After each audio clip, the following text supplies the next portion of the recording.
అమరావతిని రాజధానిగా నిర్వీర్యం చేసే పనిలో పడిన వైసీపీ ఆ ప్రాంతంలో గడ్డు పరిస్థితిని ఎదుర్కొంటోంది.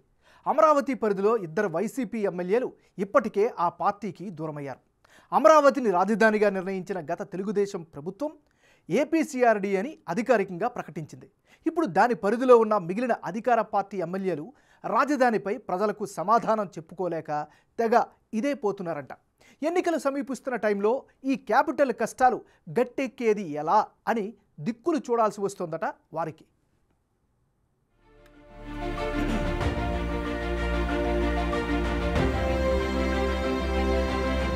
అమరావతిని రాజధానిగా నిర్వీర్యం చేసే పనిలో పడిన వైసీపీ ఆ ప్రాంతంలో గడ్డు పరిస్థితి ఎదుర్కొంటోంది.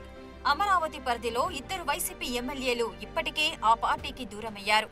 అమరావతిని రాజధానిగా నిర్ణయించిన గత టీడీపీ ప్రభుత్వం ఏపీసీఆర్డీఏని అధికారికంగా ప్రకటించింది. ఇప్పుడు దాని పరిధిలో ఉన్న మిగిలిన అధికార పార్టీ ఎమ్మెల్యేలు రాజధానిపై ప్రజలకు సమాధానం చెప్పుకోలేక తెగ ఇదైపోతున్నారంట. ఎన్నికలు సమీపిస్తున్న టైంలో ఈ క్యాపిటల్ కష్టాలు గట్టెక్కేది ఎలా అని దిక్కులు చూడాల్సి వస్తోందట వారికి. ఏపీలో ఎన్నికల నగారా మోగే టైం దగ్గర పడుతోంది. సాధారణంగా అధికారంలో ఉన్న పార్టీ చేసిన అభివృద్ధిని ఫోకస్ చేసుకుంటూ ఎలక్షన్స్ కి ప్రిపేర్ అవుతుంది. అయితే ఏపీ రాజధాని అమరావతి ప్రాంతంలో అధికార వైసీపీ ఎమ్మెల్యేలు ఏం చెప్పుకొని జనంలోకి వెళ్లాలా అని మల్లగుల్లాలు పడుతున్నారంట. ఏపీ విభజన తర్వాత అధికారంలోకి వచ్చిన టీడీపీ అమరావతిని రాజధానిగా నిర్ణయించి ఏపీసీఆర్డీఏని ఏర్పాటు చేసింది. ఏపీసీఆర్డీఏ అధికార పరిధిలో విజయవాడ, గుంటూరు, మంగళగిరి, తాడేపల్లి మున్సిపల్ కార్పొరేషన్లు, అటు జగ్గయ్యపేట నుంచి ఇటు సత్తెనపల్లి, పొన్నూరు, తెనాలి వరకు ఉన్న 9 మున్సిపాలిటీలు, ఉయ్యూరు పంచాయతీలను చేర్చారు. అయితే వైసీపీ అధికారంలోకి రాగానే 3 రాజధానుల నినాదమెత్తుకుని అమరావతి ప్రాంత అభివృద్ధిని పూర్తిగా అటకెక్కించేసింది.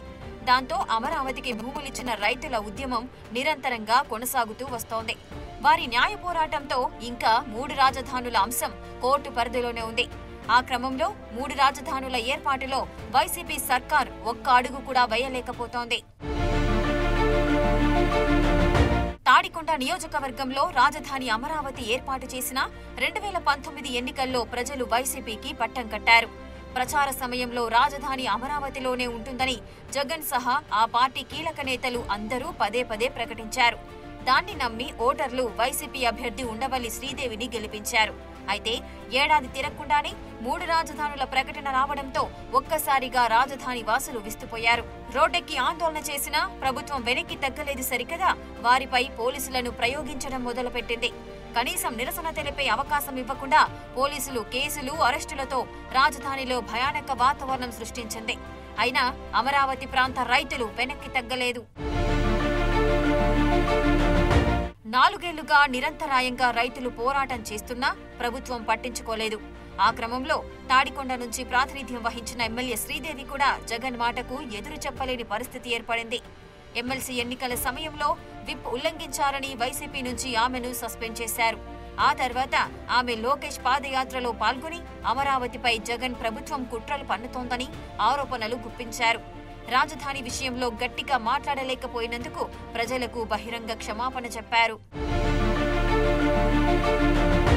ఉండవల్లి శ్రీదేవి ఎమ్మెల్యేగా ఉన్న సమయంలోనే డొక్కా మాణిక్య వరప్రసాద్ను తాడికొండ సమన్వయకర్తగా నియమించింది వైసీపీ. రోజుల వ్యవధిలోనే డొక్కా స్థానంలో కత్తెర సురేష్ కుమార్ కు బాధ్యతలు అప్పజెప్పారు. అప్పటి నుంచి సురేష్ కుమార్ నియోజకవర్గంలో పార్టీ కార్యకలాపాలను నిర్వహిస్తున్నారు. ఇటీవల సురేష్ ను తప్పించి పత్తిపాడు ఎమ్మెల్యే మేకతోటి సుచరితను సమన్వయకర్తగా నియమించారు. ఈ పరిణామాలపై సామాజిక బస్సు యాత్ర వేదికగా డొక్కా మాణిక్య వరప్రసాద్ తీవ్ర అసంతృప్తి వ్యక్తం చేయడం గమనార్హం.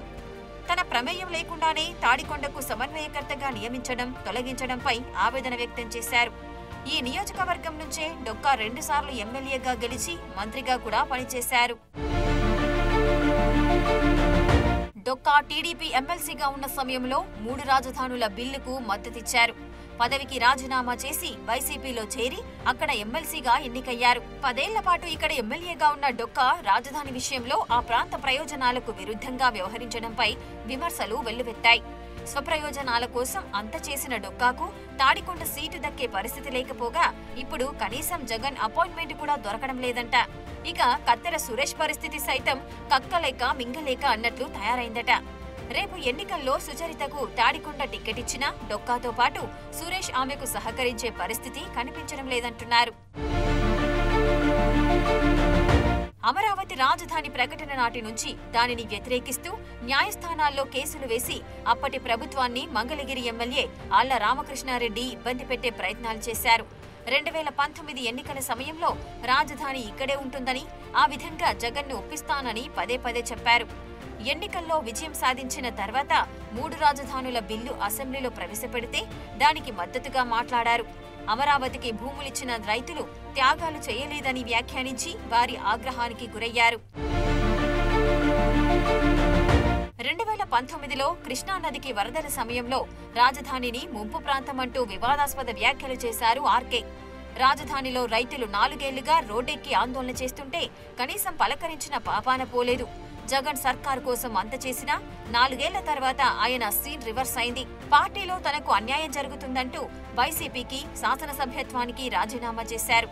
ప్రజలకు న్యాయం చేయలేకపోయానని ఇప్పుడు కొత్త పల్లవెత్తుకుంటున్నారు. మంగళగిరి అభివృద్ధిని టీడీపీ నిర్లక్ష్యం చేసిందని పదే పదే విమర్శలు గుప్పించిన అల్లా ఇప్పుడు అవే ఆరోపణలు జగన్పై చేస్తున్నారు. మొత్తానికి మంగళగిరి నుంచి 2 సార్లు గెలుపొందిన ఆయన ఇప్పుడు అక్కడ ఇన్ఛార్జిగా ప్రకటించిన గంజి చిరంజీవికి ఏకుమేకులా తయారయ్యాడు. మరోవైపు టీడీపీ జాతీయ ప్రధాన కార్యదర్శి నారా లోకేష్ మంగళగిరి నియోజకవర్గంలో కార్యకలాపాలు వేగవంతం చేస్తున్నారు. గత ఎన్నికల్లో ఓడిపోయిన నియోజకవర్గంలో ప్రజలకు అండగా నిలిచే ప్రయత్నాలు మొదలుపెట్టారు. యువగలం పాదయాత్ర ముగిసిన నాటి నుంచి నియోజకవర్గానికి వచ్చి వివిధ వర్గాల వారిని కలుసుకుంటున్నారు. పార్టీ పరంగా విస్తృత స్థాయి సమావేశం ఏర్పాటు చేసి శ్రేణులకు దిశానిర్దేశం చేశారు. ఇబ్బందుల్లో ఉన్న ప్రజలను సొంత నిధులు వెచ్చించి ఆదుకుంటూ తనదైన మార్పు చూపించే ప్రయత్నం చేస్తున్నారు. మొత్తానికి అమరావతి ప్రాంతంలో అధికార పక్షానికి కష్టాలు తప్పేటట్లు లేవన్న అభిప్రాయం వ్యక్తమవుతోంది.